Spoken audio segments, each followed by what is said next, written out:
Antes de tudo, peço a oração à igreja para que o Senhor Ele me dê uma palavra,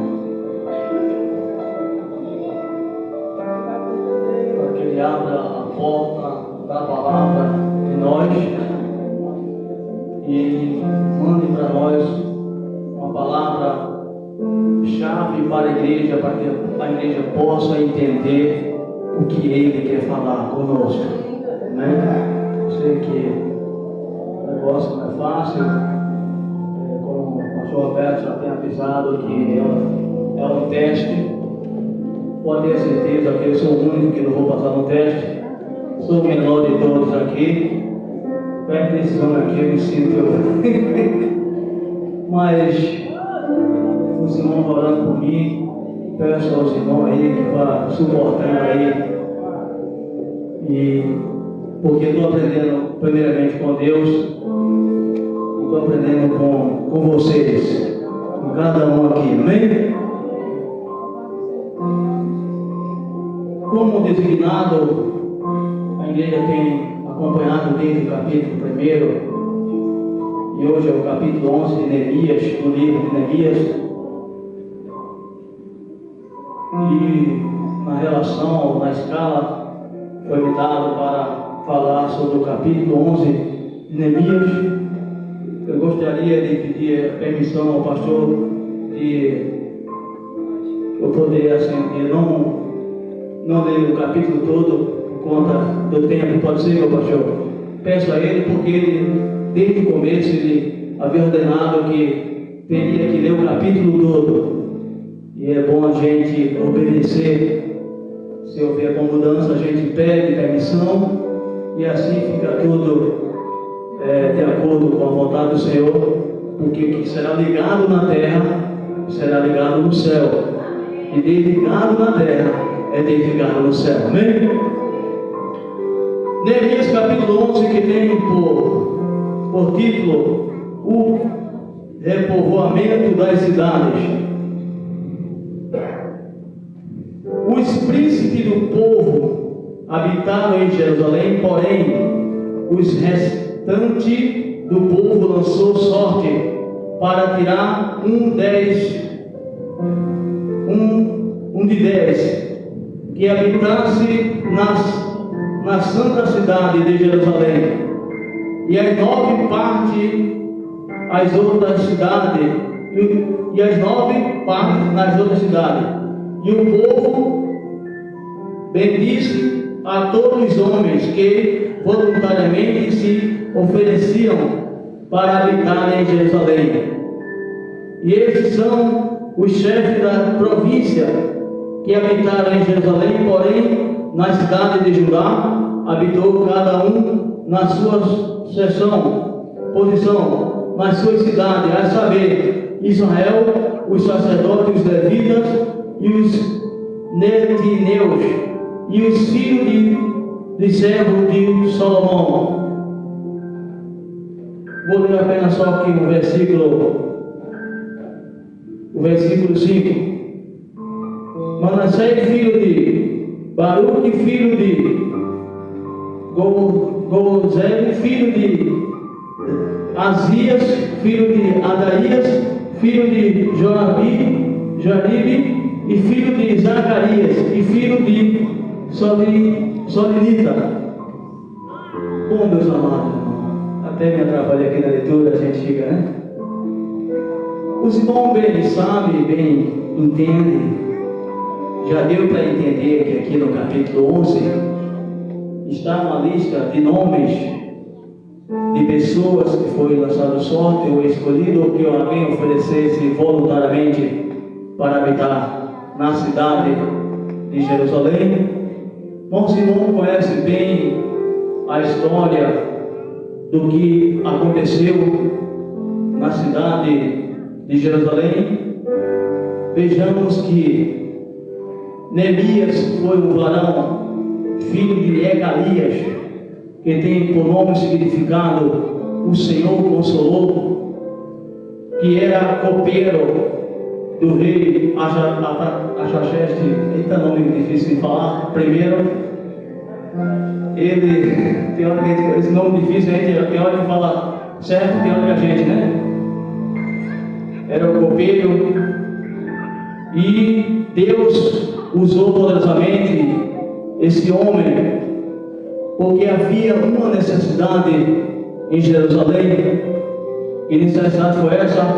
Quando já foi ensinado desde o primeiro capítulo até o capítulo 9, o que ocorreu, o que aconteceu quando ele recebe a visita do seu irmão Anani, e quando traz o resultado da queda, da ruína em Jerusalém, né? Então ele, sendo usado por Deus, ele orou, se preocupou. Os irmãos sabem da história, para não ter que estar repetindo. Mas vejamos que aqui esse livro é pós-exílio, que aconteceu, que ocorreu a queda de Jerusalém, segundo os historiadores, em 556, aliás, em 586, quando os caldeus, sendo ordenado pelo Império Babilônico, invadiu a cidade, destruindo os muros, destruindo as portas, destruindo o templo. E ali o povo passou 70 anos em cativeiros, como a igreja já tem acompanhado. E após os 70 anos em cativeiro, em 516 termina o cativo, quando o Império Babilônico ele cai com a posse, com o poder do Império Persa, do Médio Persa. E quando teve essa situação, ou essa ocorrência, através, vejamos que na liderança do Império Persa, o povo tiveram a oportunidade de voltar para Jerusalém. E daí, quando acontece a primeira leva,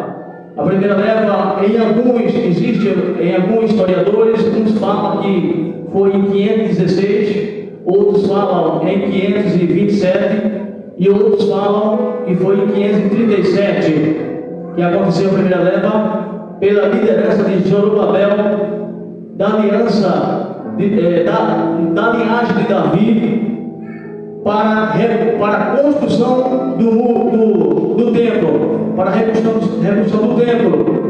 A segunda leva acontece em 557, na liderança de Esdra, da linhagem de Arão, da linhagem sacerdotal, para ler a leitura, as escrituras para o povo, para trazer a consciência do culto ao povo, para trazer a restauração espiritual, lendo a palavra, ensinando acerca da lei, levar ao povo a adorar a Deus. Mas em 444 acontece a terceira leva, sendo liderado por Neemias, que é para a construção ou reconstrução do muro de uma cidade que já estava derrubada, de uma cidade que já tinha perdido a sua moral, de uma cidade que já tinha perdido a sua essência, de uma cidade que já tinha perdido o seu respeito, de uma cidade que já tinha perdido a sua beleza, de uma cidade que já tinha perdido a população, ficou menos um número resumido com a queda, porque quando aconteceu essa destruição, ficando sem o muro, ficando sem a porta, porque o muro fala de segurança, porque antigamente, muito sábio, já foi falado aqui, que os muros serviam para a proteção da cidade, as portas, elas serviam, era onde ocorria todo assunto judiciário pelo juiz ou pela determinação do governo. Ali determinava quem entrava, quem saía, julgava, fazia julgamento, quem estava certo, quem estava errado. Também resolvia segurança, para programar, para arquitetar, para projetar, tudo é resolvido nas portas. Então é muito importante o muro e a porta, mas perdendo Jerusalém, o muro e a porta, Jerusalém ficou desprovida da beleza, desprovida da segurança, desprovida da justiça, desprovida do conselho, desprovida da paz, desprovida do valor, desprovida da responsabilidade de adorar a Deus, porque os verdadeiros adoradores, os que estavam ali e adoravam o Senhor, ao acontecer essa situação, então ali foi se espalhando e indo para a cidade circunvizinha.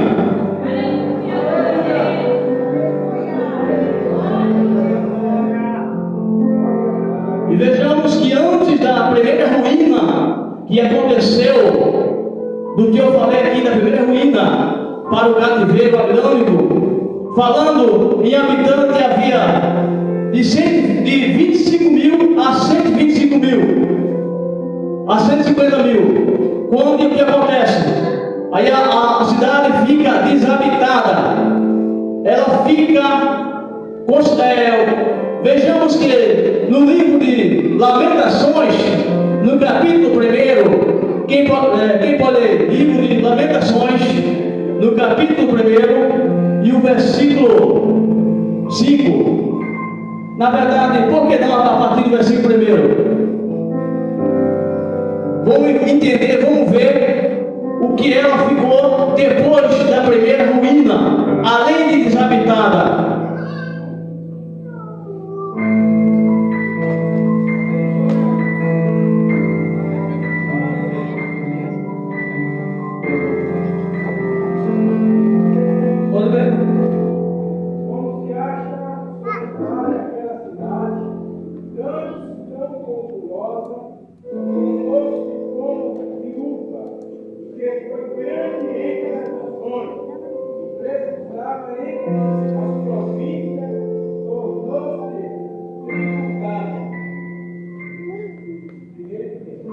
Mas continue, eu vou ver assim aí. Olha o 2.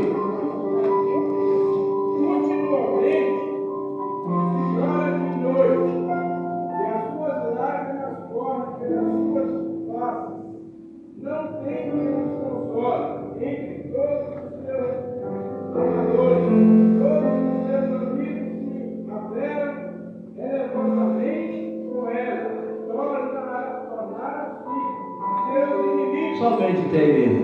Nesse mesmo capítulo, se a gente for ler, a gente vai ver que na lamentação de Jeremias, ele está lamentando por Jerusalém. Chamou até Jerusalém de viúva, como alguém que tivesse desprotegido. Viúva naquela época, quando o esposo morria e que ela ficava viúva, ela até as dívidas do marido ficava para ela pagar, além das situações que era difícil, sua situação financeira. Então ela era menosprezada por ser viúva, principalmente naquela época. Não é na época de hoje. A época de hoje a viúva é bem cobertada, tem pensão, tem aposentadoria e sucessivamente, mas naquela época a situação era difícil. Também está dizendo: ó Jerusalém que foi habitada, ó Jerusalém que tinha sua beleza, a princesa. E agora, que situação você está depois dessa queda, depois da ruína?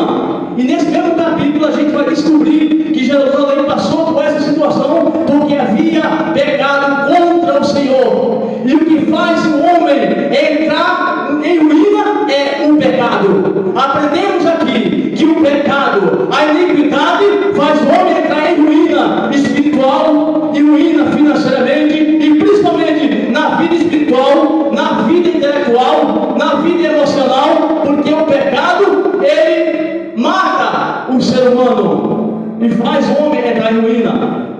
E vejamos aqui que nesse capítulo 11, Neemias já tinha restaurado, como já tinha acontecido a restauração do templo, e agora já tinha acontecido a restauração do muro na liderança de Neemias, mas faltava, porque os muros já estavam de pé, As portas já estavam de pé, Jerusalém já estava montada, a cidade já estava bonita, já estava tranquila, mas faltava habitante, faltavam vidas e mais vidas.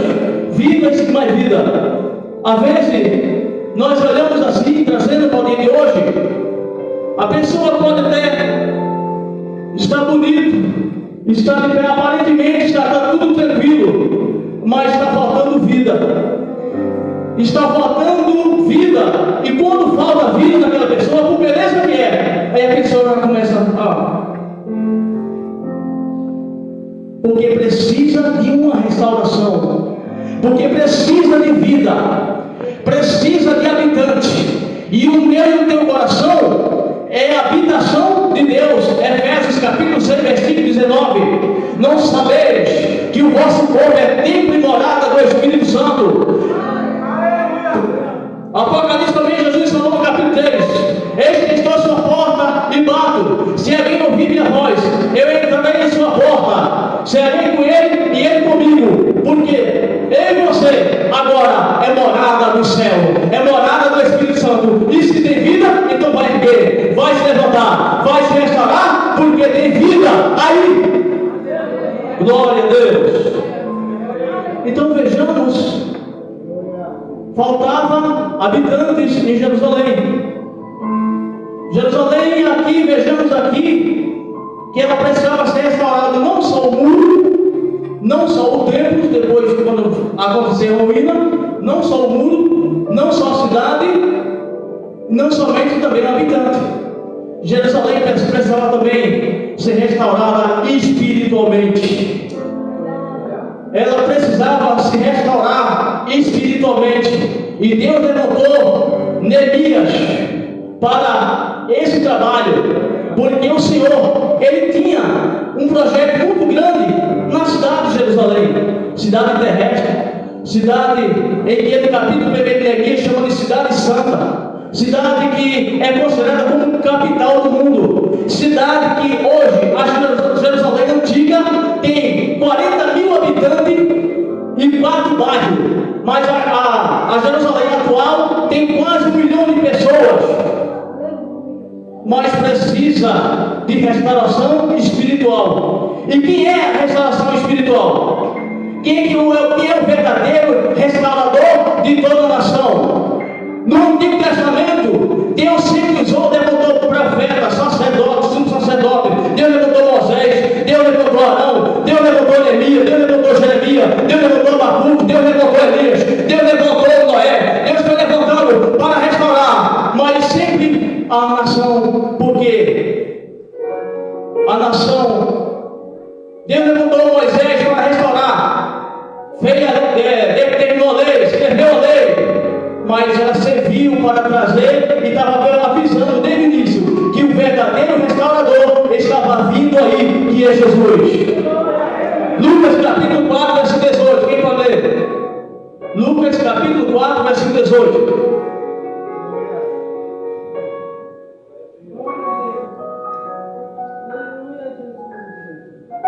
Meu tempo já está acabando.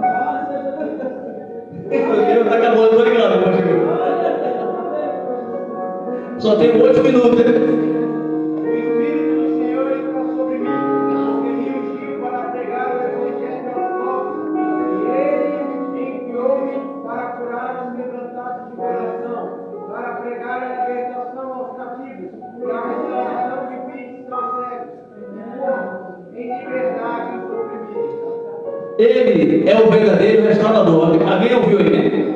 Para restaurar, glória a Deus, para restaurar o que está caído, para restaurar o que está morto, para restaurar o que está acabado. E nesta noite Ele está aqui para restaurar a tua esperança. Ele restaura a tua esperança perdoando os teus pecados. Ele restaura a tua esperança te levantando. Ele restaura a tua esperança te batizando. Ele restaura a tua esperança salvando a tua família.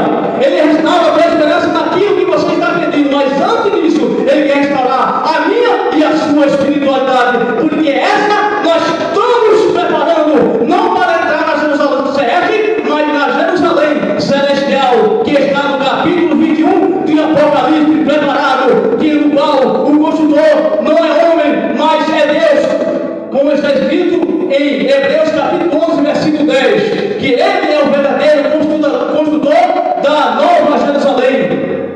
Glória a Deus. E que nós possamos estar sempre no lugar, porque ali o povo se voluntário, eles se deram, se ofereceram, porque antes, quando a Jerusalém estava caída, ninguém queria ir para lá. Os que estavam lá foram para a Judeia, foram para a Galileia, foi para Samaria. Apesar que o povo samaritano era um povo sintético, ou seja, um povo com crença misturada, com crença que estava misturado com aquilo que Deus não se agradava. Mas o povo que foi para a Judeia, o povo que foi para Judá, o povo que foi para a cidade vizinha, tinha alguns que exerciam cargo lá no templo, mas voltavam para a sua cidade, não queria morar lá, trabalhava lá, mas voltava para o seu lugar. Mas quando falava em morar, não quero morar lá não. A cidade está destruída, agora estou fora. Mas depois que a cidade foi valorizada com a restauração, com a reconstrução dos muros, do templo e com a restauração, aí agora todo mundo agora se ofereceu para morar em Jerusalém. O que nós aprendemos é que quando eu e você estamos numa situação difícil, ninguém olha para você. Quando você está passando por uma situação precária, alguém vira as costas para você, porque você está numa situação crítica. Mas quando acontece a viravolta, que Deus começa a restaurar a tua casa, restaurar a tua vida, restaurar a tua vida espiritual, e você começa a ser abençoado, aí vem gente que todo mundo dizer assim: eu quero andar com ele, eu quero andar com ela, porque ele está restaurado, porque ele tem a presença, e a presença de Deus que está em você, ela tem valor.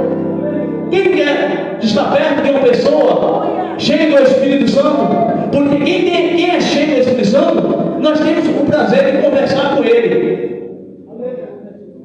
Quem é cheio do Espírito Santo é sinal que ele foi restaurado. Quem é cheio do Espírito Santo é sinal que ele foi renovado. Imagina, eu chego perto de uma pessoa que se diz cheio do Espírito Santo, e quando eu saio de lá, eu saio mais turbado do que eu estava.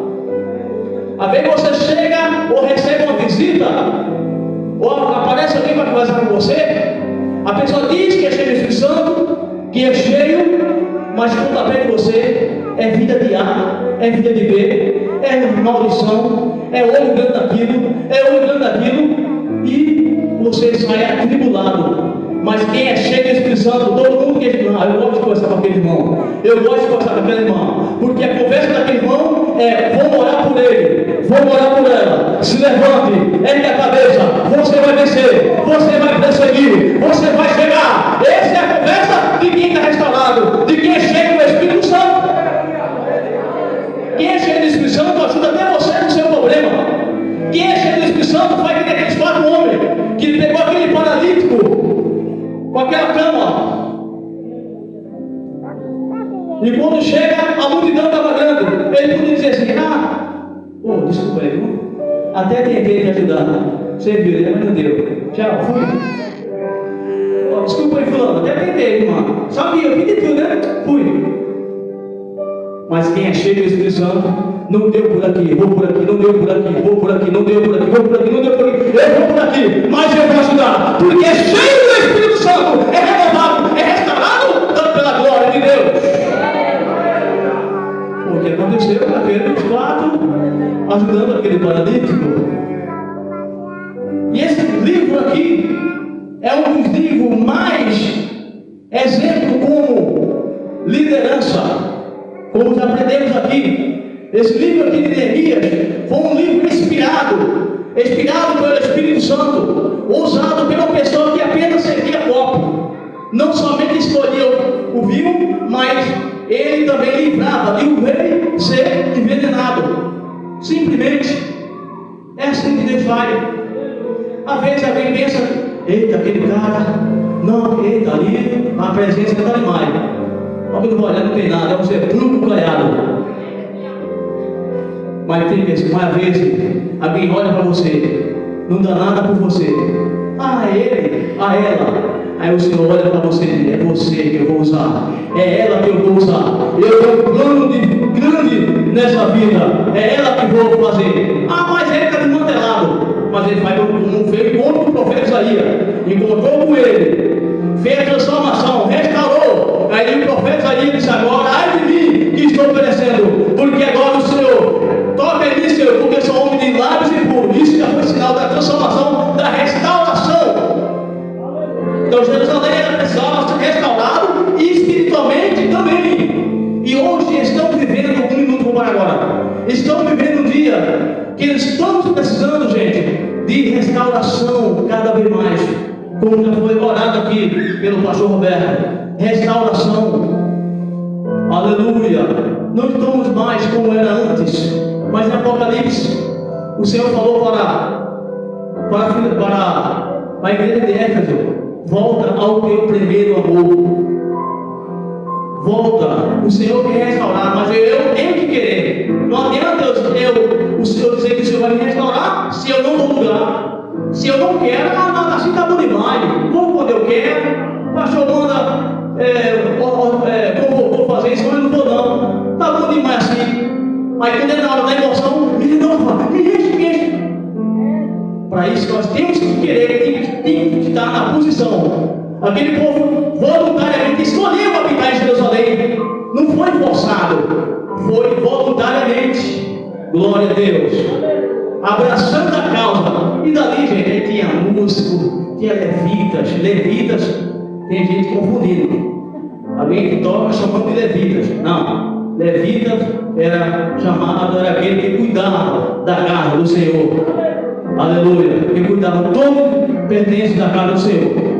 Gente, já ensinei por aqui. Meu tempo terminou. Eu peço oração e continue orando por nós. Tenho até preparado umas coisas aqui, mas se eu fosse entrar dentro da terra, mas que seja feita a vontade do Senhor. Do coração do homem é a preparação. Você pode até, vou arrebentar, vou fazer. De repente o Senhor, peraí, você não vai fazer nada, quem vai fazer sou eu. É Ele